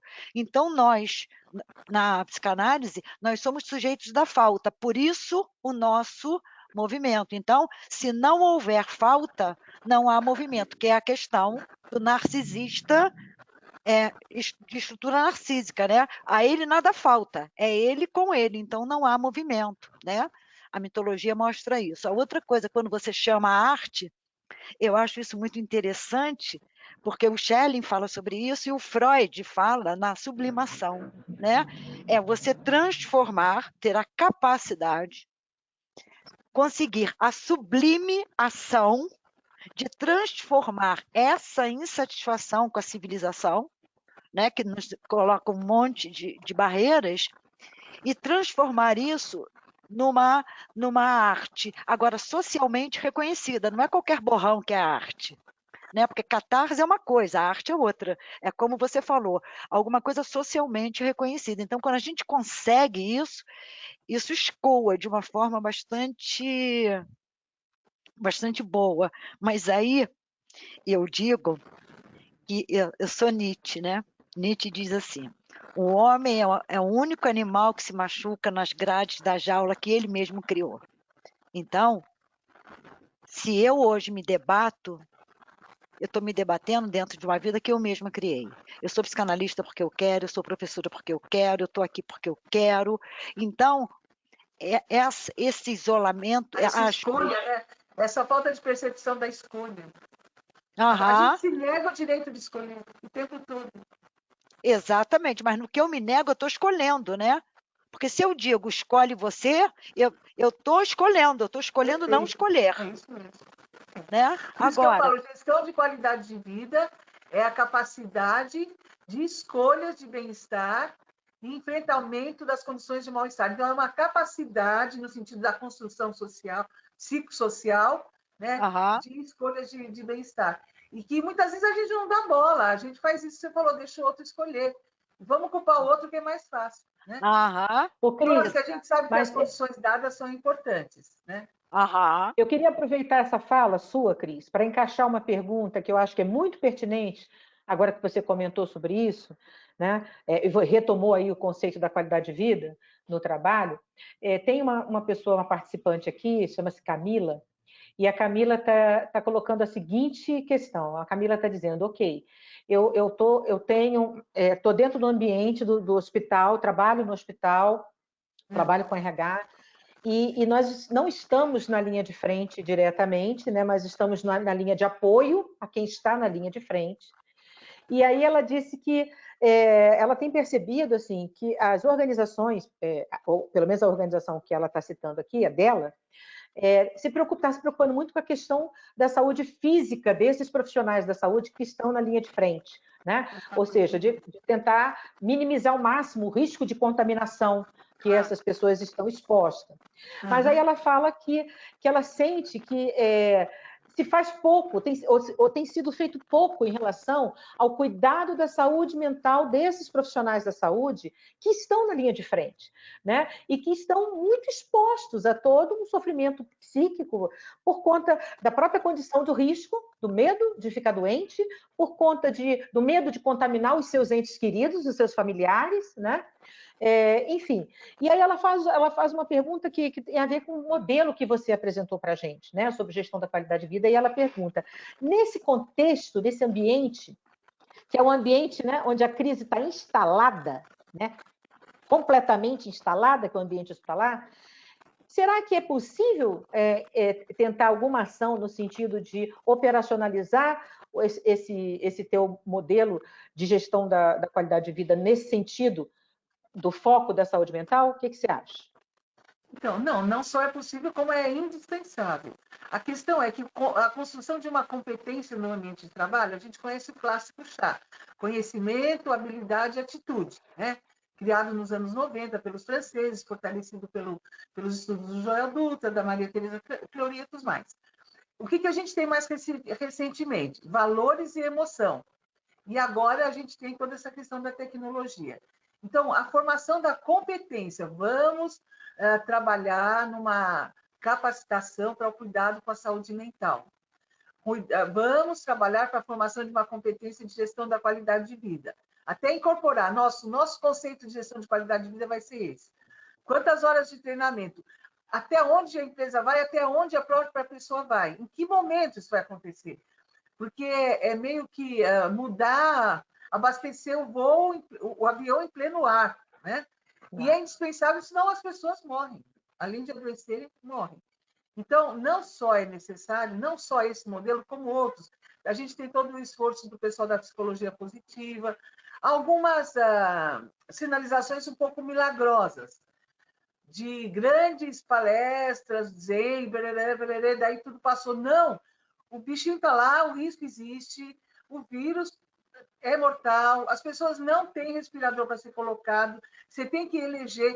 Então, a construção dessa competência exige uma ação especializada e dentro de uma situação de educação formal. Olha, além disso, por exemplo, tem um doutorando, agora se formou o Éder, ele só estudou, e nem tinha pandemia, a importância de lavar as mãos no ambiente hospitalar, lavar as mãos. Ele fez isso antes da pandemia, agora virou artigo nacional, internacional. É uma besteira. Mas a meditação, por que ela vem tão forte? Respire, perceba-se. Então, você tem ações que elas têm uma ação mais precisa, mas ela não é fácil de ser incorporada. Tem um estudo na Inglaterra que eles estudaram a transmissão de doenças porque o tamanho da manga dos aventais de pessoal de saúde era grande. Então, eles mudaram o tamanho. Eu nem acreditei quando achei esse estudo. Agora, as mangas são mais curtinhas para evitar o contato da ponta da manga na contaminação hospitalar. A gente sabe que as pessoas morrem por contaminação hospitalar e não morrem pouco, morrem muito. Agora, a questão da saúde mental, das decisões, da depressão, do medo de morrer, de levar a doença para casa, ela tem que ter um espaço de treinamento. Então, tem que mudar processo de trabalho, e aí que entra a gestão de qualidade de vida como uma ação gerencial. Pode ser estratégia, pode ser um valor, mas já tem que ser uma ação gerencial e tem que ser operacional. Lava a mão, tá bom, aproveita, lava a mão, anda, respira, aqui está o espaço, escreve. Então, você tem que ter uma competência instalada. E não é tudo a empresa que faz, a pessoa tem que incorporar, tem que acreditar, né? Tem que perceber que ela está sendo parte, ela pode ser prejudicada se ela não fizer isso, ela precisa se empoderar. Mas é muito difícil, porque é aquilo assim, o chefe mandou. Eu tenho que fazer porque o chefe mandou. Né? Professora Virgínia. Gente, um minutinho. Virgínia, quer fazer algum comentário, Virgínia, dentro dessa conversa, dessa questão? Gostaria. O que acontece é o seguinte, essa questão é antiga, né? Essa questão é bastante antiga. Existe um livro chamado Quem Cuida do Cuidador.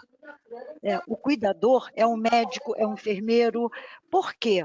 Porque nós nos preocupamos muito com o paciente, mas nós nos preocupamos muito pouco com os profissionais da área de saúde, seja saúde física ou saúde mental, né?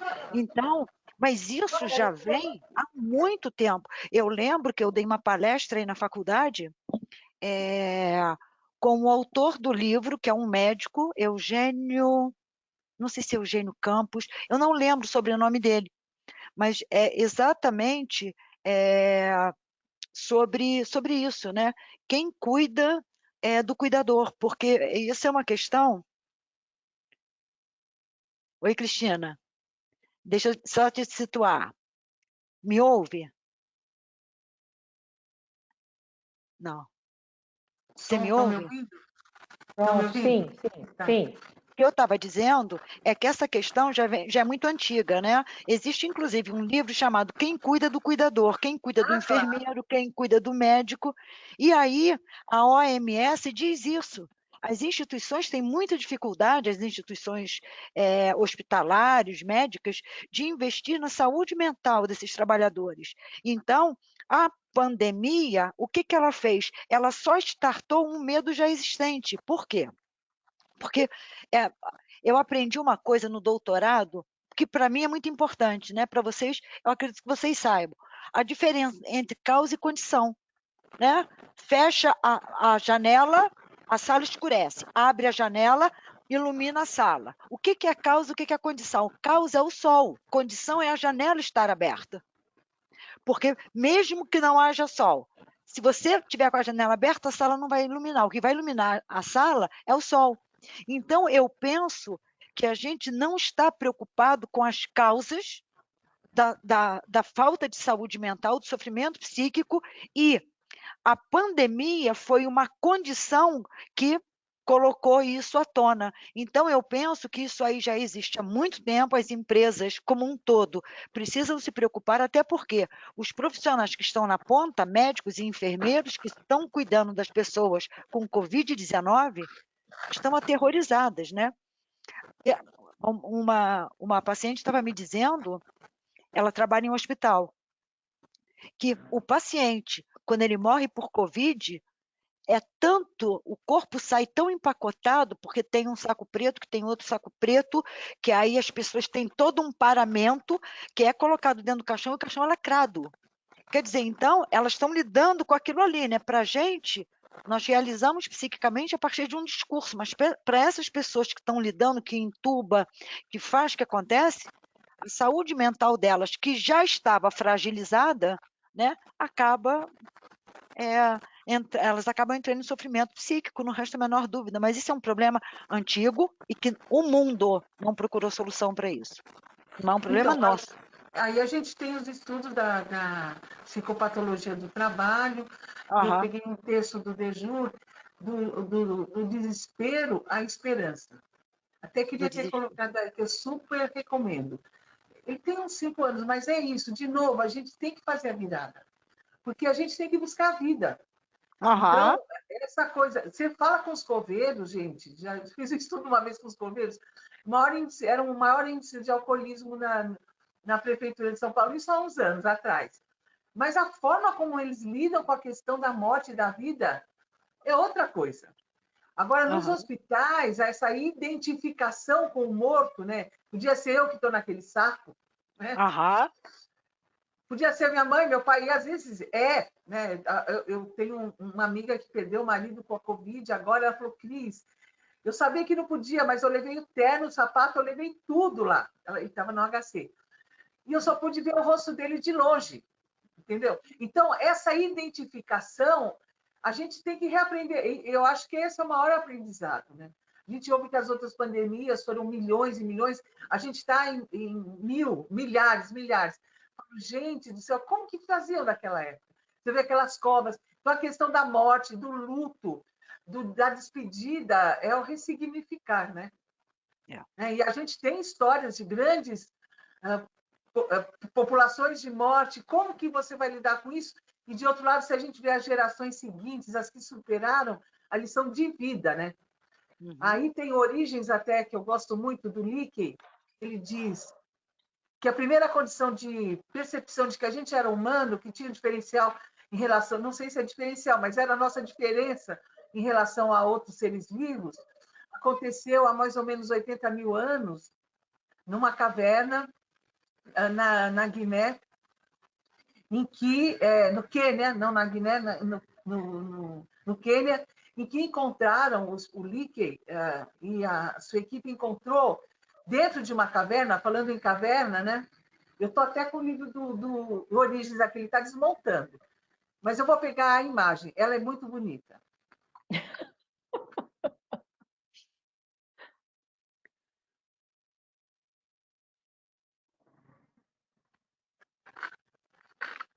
Essa parte tecnológica eu não esperava. Eu aprendi com o professor Peter Spink. Ele que me recomendou o livro quando eu estava fazendo o mestrado lá nos anos 80. E ele diz que a primeira noção de humanidade foi num ritual funerário em que os pesquisadores encontraram um ambiente em que tinha sementes de camomila e outras plantas medicinais, os restos de um corpo adulto, né, que tinha morrido, pessoas em volta e um ritual de despedida. E eles representaram essa imagem mostrando que a maior consciência da vida é saber que a gente tem um limite entre vida e morte, que a gente representa a condição da humanidade em cada momento, né? O Miyakoto escreveu agora Cada Homem é uma Raça, e que ele trouxe essa ideia, essa sinalização, olha, a gente é humano porque a gente chora, sente a perda do outro. E a gente também sabe que a gente tem que continuar como ser humano, porque a gente é parte desse outro que se foi, e ele vai continuar vivo se a gente fizer bem a nossa parte, né? Então, essa percepção de vida, de morte num ambiente de perda é a maior e melhor condição de humanidade que a gente tem em relação aos outros seres vivos. É isso. Então, enquanto você vai falando, eu vou procurando a página aqui, porque não estava programado. Pois olha, eu queria dizer para vocês que a gente já está assim, chegando nos finalmente do nosso encontro, né? Tem mais uma pergunta. Eu vou lançar duas questões aqui, que são as últimas duas questões que a gente vai resgatar do nosso chat, aqui da nossa caixinha de perguntas. E eu queria que vocês aproveitassem essas duas questões para fazer aí, cada uma das duas, a sua palavra final sobre esse evento. Uma questão diretamente relacionada com essa circunstância da pandemia. Esse período que tudo indica será um período ainda longo de privações, será um período ainda longo de isolamento compulsório, né? Será um período ainda longo de... Olha a imagem lá. Perfeito, tá? Deu para a gente ver aqui. Todo cuidado lá com esse momento. Eu vou escanear e mando, tá, Lu? Tá bom. Tá. Obrigada. É lindo, é demais. Então, todo esse momento que me parece, né, ele terá ainda uma duração alongada, né? Apesar, né, de que a cada momento as autoridades públicas, a mídia, ficam embutindo na gente uma diversidade de espaços temporais, né? Não, vai sair amanhã, não, volta depois, não, volta agora, não, sai da quarentena, volta para a quarentena, a gente fica nesse vai e volta, mas a verdade é que a gente sabe que por um bom tempo nós vamos ter que viver numa realidade assim recheada de restrições. E aí alguém aqui, né, um participante, fez essa colocação. A continuidade dessas restrições, quer dizer, a longevidade desse período de restrições pode ocasionar doenças mentais importantes? Será que existe uma relação do tempo de exposição que eu estou a esse cenário de pressão, de insatisfação, que exige muita resiliência? Será que essa exposição continuada seria a principal causa para o surgimento, como diz lá a Organização Mundial da Saúde, de uma nova pandemia, aí sim, de transtornos mentais? É essa a questão que está em jogo? E a segunda pergunta que eu também faço agora de pronto para que vocês possam fazer os seus encerramentos de fala é: e que seja isso? E que toda essa exposição prolongada represente mesmo a principal causa para o adoecimento da humanidade, a próxima pandemia, que seria uma pandemia de doença mental. Nós temos saída, na opinião de vocês?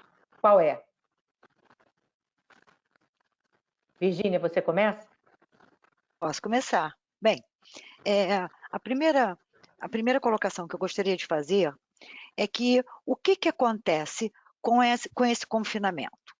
A rua, o social, nos distancia de nós mesmos. A partir do momento que você pisa na rua, oi, tudo bem? É um cachorro que late, é uma vitrine, é um carro que passa. Então, você está sempre, né? São muitos os estímulos.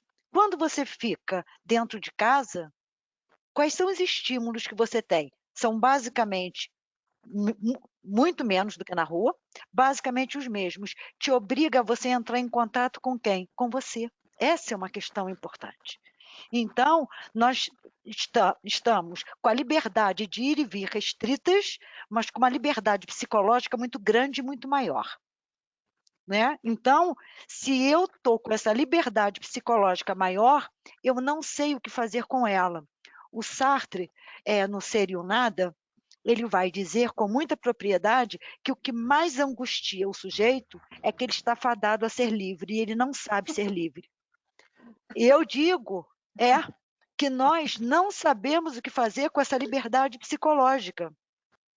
Até porque tudo, Luciene e Cris, né? Eu sou psicanalista, tudo é provisório, tudo é provisório. O Freud tem um texto chamado Sobre a Transitoriedade. Ele diz, você não deixa de admirar a beleza de uma flor porque sabe que em pouco tempo ela vai murchar. Então, essa quarentena que já, né, ultrapassou, como a Cris falou, uma novena, ela vai passar. Basta que possamos ser criativos, basta que possamos entrar em contato com a gente.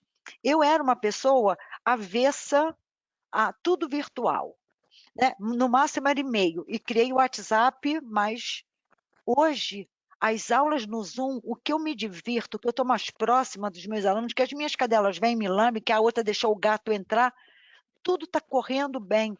Eu estou fazendo live, eu estou aqui com vocês, estou me sentindo bem. Ou seja, eu tive que me reinventar. Eu que me achava uma acadêmica de sala de aula presencial, porque eu sempre me achei muito acadêmica, né? Sempre, sempre. Hoje, eu estou lidando com essa realidade de uma forma muito legal, de uma forma muito... Eu tô aqui me sentindo num bate-papo como se vocês estivessem sentados aqui na minha mesa de estudos. E aí, não sei o quê, e aí vamos nós. Então, eu acho que qual é a saída? Tem saída? Tem. Seja mais legal com você. Eu acho que as pessoas são muito carrascas com elas mesmas, né? Enfrentem os seus fantasmas, porque a gente sempre acha que atrás da porta tem coisas horríveis. Puxa a porta e vê o que tem atrás. Não exija de você aquilo que você não pode. Schopenhauer diz, para com essa palhaçada, Schopenhauer, filósofo alemão, de tentar superar os seus limites, desenvolva as suas potencialidades, meu querido, porque se não for assim, você nem vai ultrapassar seus limites, nem vai. Imagina se eu fosse uma pianista, eu teria arrebentado os tímpanos de vocês, porque não é isso. O meu negócio é estudar filosofia, psicanálise, essa é a minha praia, né? É isso que eu gosto. Então, tem saída? Tem, né? Pense em você, entre em contato com você, veja o que você de fato quer, o que de fato você gosta, leia um livro, brinque com seus cães, que, aliás, eu tenho que falar, Cris, que você, por favor, me substitua aquele cavalo com aquele peso todo, porque... Não, ela viralizou, é chocante, é a gente mesmo. Não, eu sei, mas eu luto pela causa animal, eu assinei esse abaixo-assinado dessa figura, e aí quando eu vi, eu falei, não acredito. Mas eu digo assim, faça, né? Se descubra, tenta entrar em contato com você, vai descobrir algumas coisas que não são legais, mas faz parte, mas também você vai entrar em contato com aquilo que você seja mais autêntico, seja mais autêntico. Essa, eu acho que é a saída. E mais, busque ajuda, fale. O que vai intoxicar o sujeito é a palavra sufocada. Então, o que importa não é o que você fala, mas a forma com que você fala. Fale sempre, né? A limpeza se dá, a cura se dá pela limpeza da chaminé. Isso são palavras da Ana Freud, paciente do Breuer. Então, fale, porque a palavra que é retida, ela vai te intoxicando até a hora que você adoece. É isso, a vida é muito bonita. Muito obrigada, você querida. Também. Muito obrigada. Que show. Agora é com você, Ana. Então, Cris, gente, o tempo voou. Tem várias falas aqui. Eu pus o nome do livro, tá? Na página, tal, que eu super recomendo, que é Origens. E eu queria... Origens, tá? Eu pus lá no bate-papo. Eu estou mandando tudo. E pus o nome, tudo certinho, eu mando de novo. É uma história comprida, tinha essa página também que se refere. Eu sou fã disso aqui. Tá. Bom, pessoal, falando do ponto de vista do isolamento, se vai chegar... É que a Virginia falou tanta coisa que eu queria bater um lero assim, com ela, que tem coisa que o cara não consegue falar, se a gente vai usar algum recurso para ele falar. Tem gente que fica petrificado, é uma judiação. Sacode, cara, você está vivo, né? A pessoa fica assim, né? Não, né? Bom, a questão dos... Eu tenho 4 netos, né? Eu sou uma avó bem feliz.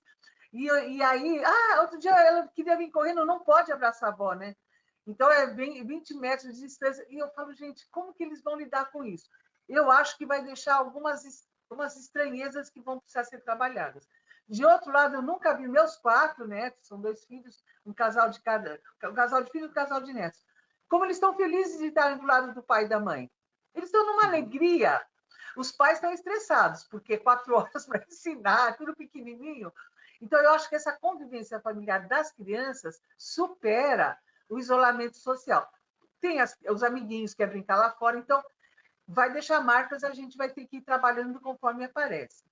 A gente tem os históricos terríveis do aumento da violência familiar, do feminicídio, teve o relato agora de uma colega psicanalista colombiana que aumentou 160% lá. Aqui, os dados dizem que é 100 e poucos por cento. A Cláudia Mazen Nogueira estava com esses dados. São professores que estão estudando isso.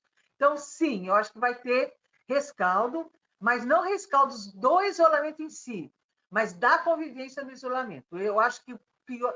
A gente pode... Eu falei, nossa, agora entendi por que dá para viver no espaço. Você pode ficar meses isolado em conexão. Você está conectado. O problema que vai gerar é a convivência no isolamento. Quem convivia mal, isso piorou. Quem convivia bem, isso melhorou. Eu estou vendo mestres no mundo inteiro que era só quando tinha grana para fazer evento internacional. E agora o cara vem de presente, ainda conversa, interage. Então, deu uma aproximação com os pares, porque é muito seletivo, né? Hoje você não vê mais novela, mais nada, só é live. Então, mudou, então a qualidade também. Então, eu acho que sim, a gente vai ter rescaldo, principalmente dos problemas de convivência em si, mas eu acho que, e se a gente ficar atento, a gente pode evitar esses danos. O isolamento em si, a pessoa que está sozinha, abandonada, precisaria estudar um pouquinho mais, porque o que eu vejo é uma solidariedade incrível. Pessoas que passaram sozinhas, isoladas em prédios abandonados, aqui no centro de São Paulo, no Rio, em outros lugares urbanos, que nunca ninguém deu a mínima, na Inglaterra, né? Tem os relatos dos idosos que morrem, ninguém vê que o cara morreu. E esse isolamento, ele foi reduzido, porque as pessoas querem... Será que ele está comendo? Não está. Então, a gente tem uma outra organização em relação à questão da vida em caverna, né? E eu acho que sim. E aí eu gosto de lembrar da caverna de Goiânia, que ela é um exemplo, né, da nossa beleza brasileira. Ela é internamente ela é associada ao Palácio de Versailles. Ela é linda. Então, não faça do seu cantinho um dormitório qualquer, faça um Palácio de Versailles. Então, eu acho que a gente tem que atentar para esses danos, eu acho que pode haver sim danos, isolamento com a população externa, eu acho que há ganho com o grupo primário. Vejo que gestão de qualidade de vida tomou um outro status, e a gente está trabalhando principalmente com a questão da sobrecarga de trabalho virtual presencial. As questões ergonômicas mudaram, quantas horas você pode ficar sentado, né? Não há um protocolo da questão do emocional na convivência virtual, né? No trabalho virtual. Então, a gente tem demandas para ser estudado, que são novas atividades, né? Então, eu acho que era isso. Não tinha mais alguma pergunta? Não. Eram essas perguntas que você já compôs aí na sua fala. Apagou a luz, acabou a energia.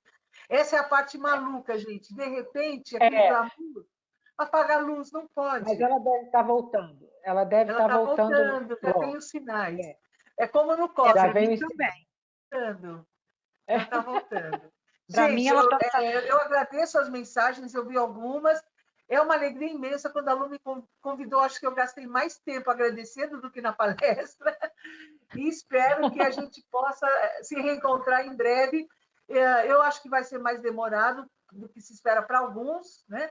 Os que são grupo de risco, e para outros nunca existiu, como a professora Virgínia bem sinalizou. Se ela conseguir fazer conexão de voz, dá para fechar, não? Eu falo, agora a gente vai ver de radionovela. Virgínia, você está conseguindo ouvir a gente? Estou. Vocês me ouvem? Sim. Gente, tá? Muito obrigada a Luciene, a Fernanda, a instituição. Cris, foi um prazer imenso te conhecer, trocar com você. Obrigada às pessoas, né, que estavam aqui participando, nos ouvindo. Né?